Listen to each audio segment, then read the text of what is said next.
What's up, y'all? So today I am just going to propagate into the realm, as always, right? Oh, exactly.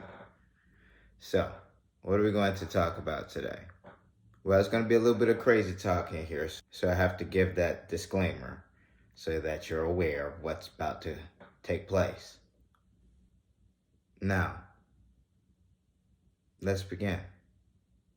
First, I'm going to talk about the Matrix itself.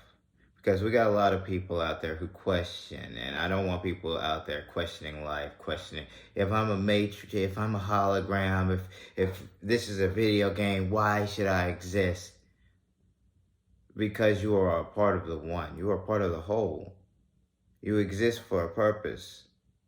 Whatever you're doing right now is a part of that purpose, that journey, to question everything, to question yourself, to question life. That's a part of your journey for us as a part of the whole. It's really trying to understand what it is to be a physical being. Understand what it is to perceive yourself in this more denser form and be able to experience the nuances that you are placed in front of, the lens that you have been given, the landscape, how you perform in it. And you questioning life itself is a part of that. So don't overthink it or just get into your own depressive state. But if that's the path that you want to take, that's your path. But I'm just telling you, at this point, there's no need to pretend like that anymore. What's the point of that? You know, there's no point at all to pretend. So why keep doing it? Why should we pretend these roles that we are playing a part of? And I say that I'm enjoying it because I am enjoying it.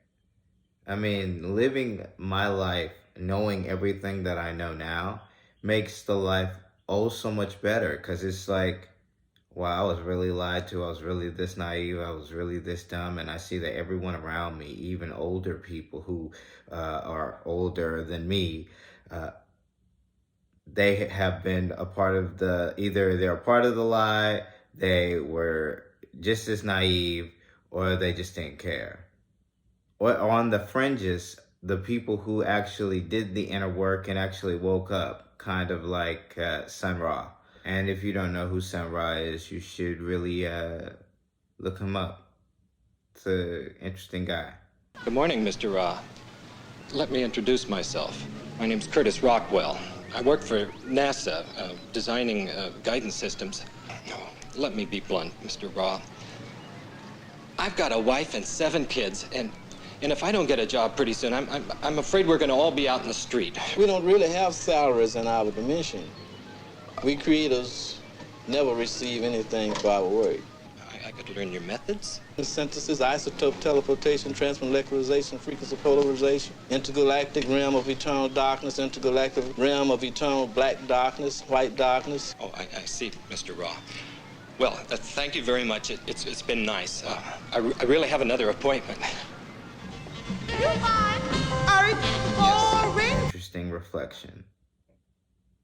Because we're all on the same path. And once you actually know that we're all on the same path, there's a specific thing that tells you that you're all on the same path. So I'll know when I actually meet another reflection based on that alone.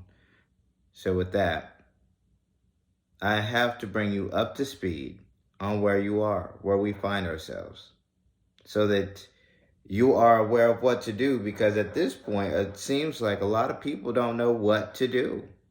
This is the end of days. Oh my God. Oh my God.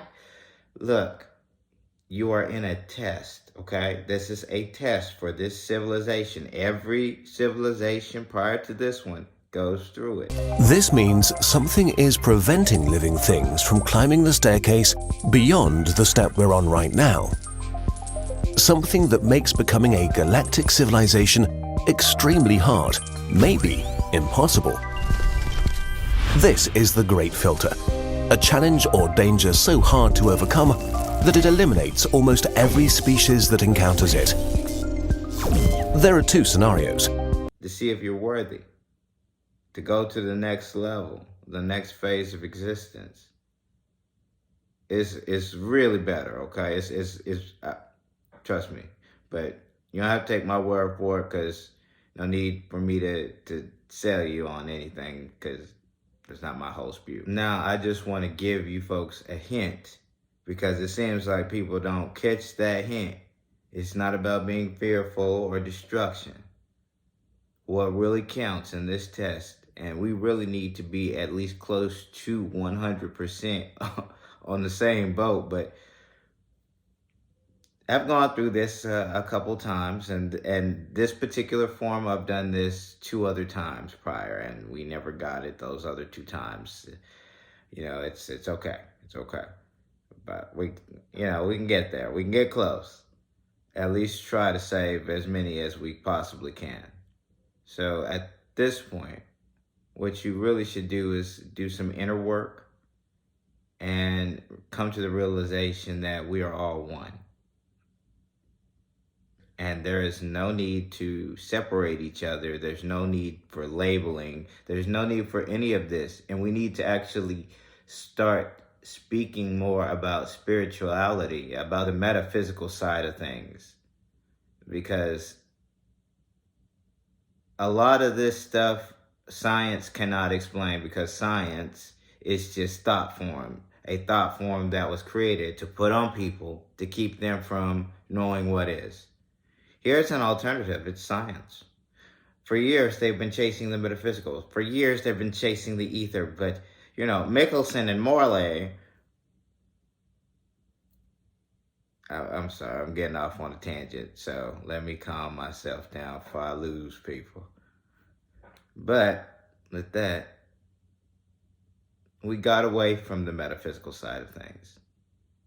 Away from spirituality. People born again need to realize that you may feel like you were a woman.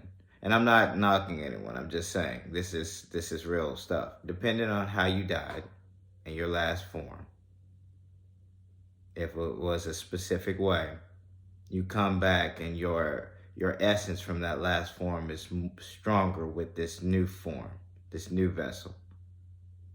It's an imprint, really. And so now you're stuck with that, and you're thinking you're this other person, but you're not. You're born differently. And you have to experience that. But see, the problem is we've been trained to shun people who have that kind of ideology. Oh my God. You were born a boy. You have a pee-pee. You were born a boy. Which, yes, that is true. That is correct. But again, people are reborn, reincarnated, over and over again, endless cycles. And they might not be a person the next time, there might be something else, but it really is luck of the draw. Yeesh, he made plans revolving around my favorite food? He's really buttering me up. It's right up here. They're good kids.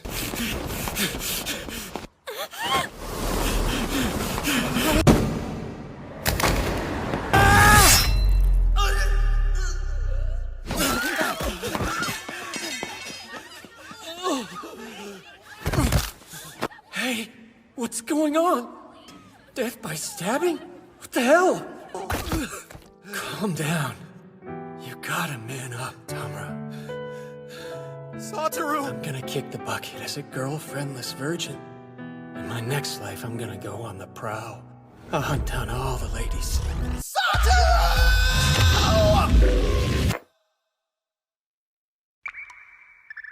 It's so dark. What happened to me? The last thing I remember is someone teasing me about being a sage or whatever. My body.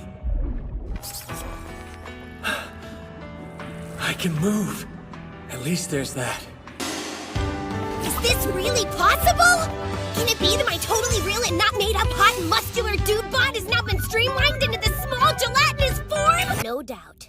It appears I was stabbed, died, and reincarnated as a slime. Depending on your karmic journey.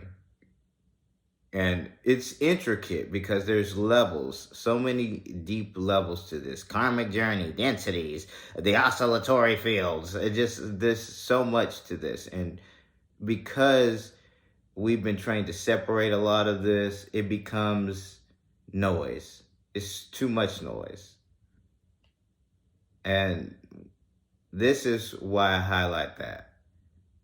Because people are born again and they really feel a specific way, and we're taught to shun them, and really we need to start going back to the metaphysical side and start being able to pretty much tell people it's okay, we know, and then try to get to that actual vision of it. They need to relive it. They have to experience it. They have to know that that was their last form and that they are at peace. But we really just need to get people to understand that there's more to this than what's been taught. And people being labeled crazy is just sloppy and lazy. Let's lobotomize them. But in the end, back on Earth, you'll be lobotomized. So get a grip on yourself. Put that pick between his eyes and cut. That's crazy. Y'all are just insane. And it's funny to me. It's funny to me how you become so rampant with just chaos and then blame it on other people. Moloch blames it on Baal. And you know, funnily enough, and I wasn't even going to bring up Moloch. Dr. Moloch, most likely, and I'm going to just say this as a level setting along with, so people know that I know who are supposed to know. You got a gold tooth, don't you? There's a gold tooth right on in there, a little filling in there. Kids are still going to school here, and I guess he missed the whole family. He's giving us all this trip to Paris for the holidays. Always had it. I recognize your face, so it's okay. Hi, son. But that's a little bit too crazy talk for some people, so I'm going to hone it down on that a little bit. Now, with that being said, you got Moloch, who was really morphed into Baal, and they're two different entities, really, two different beings. So, but that's okay, and that's besides the point. I kind of got off on a tangent with that. So, we're going to move right along to the next topic. This realm, this world, Sheol. So, this world used to be a colony world of the Ajiji. And before the Ajiji grew big heads and decided to rebel against the ones who not only created them, but, you know, they know what was the deal. We were making these forms, these vessels. And so this is what this video is getting to the crux of, these vessels, what these vessels were made for. You were actually made for a specific purpose, for the Creator to create, right? The Creator is a part of you. You are a part of the Creator, but the ego that you have been thrusted into based on your society and their cultural norms and what surrounds you and how you process everything. And you see, you got me using my hands. I normally don't do that because there's no need to talk with hands. That's just too much energy.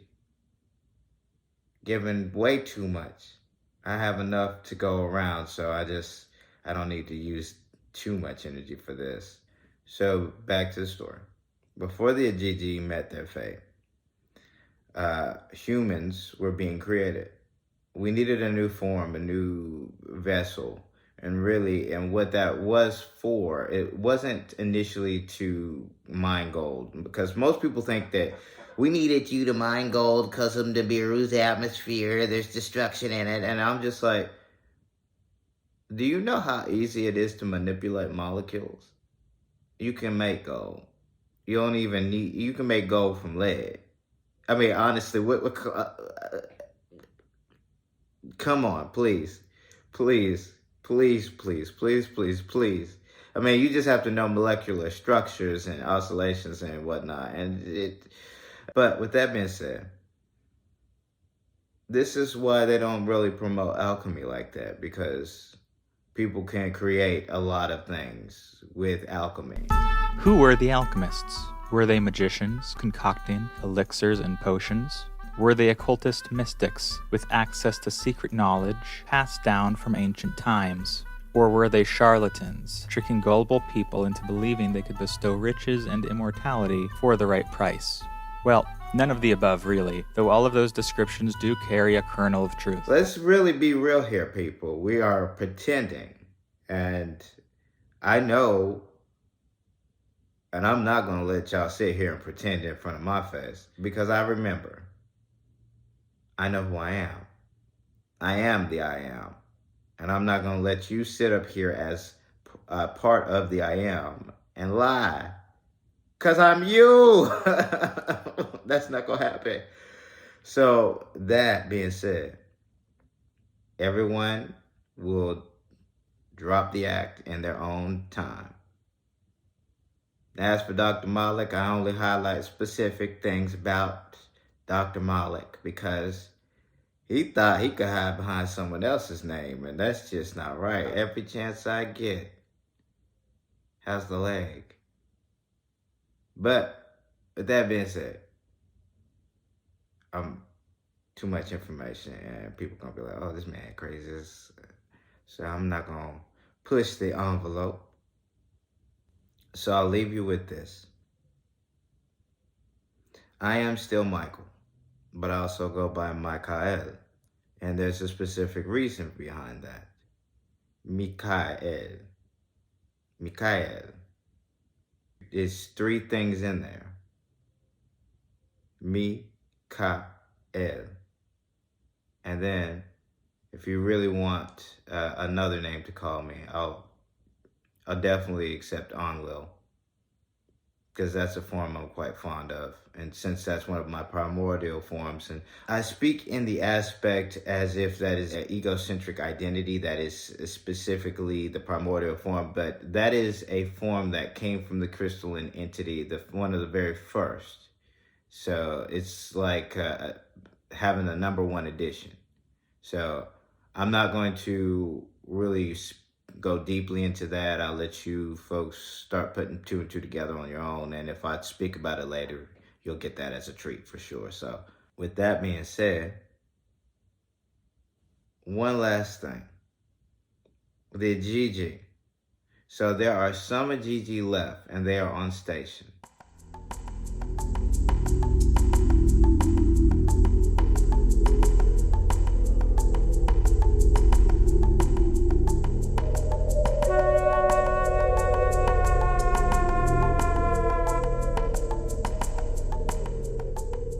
Just very few, and they're living in an agrarian manner. And contrary to their counterparts here on this planet, they are thriving and living wonderfully under the stead of Ninurta and Ninhursag.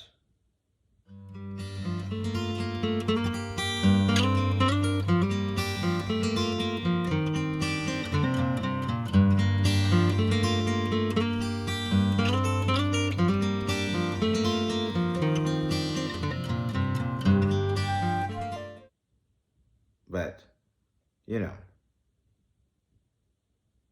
Ninhursag left because she was mad at me. I destroyed another one of her creations. Darn me to heck. But I'm kidding. Let me stop being a jokester and be peaceful spiriting. Don't fear anything, okay? This is not a time to fear. You are one with us. We are all one together. So with that being said, I hope that you are living life to the best of your ability and having much success with great abundance. Now, with a smile on and positive vibes your way. For the light workers, keep doing your thing. For the chosen, stay on mission. And for those who know, let's get it.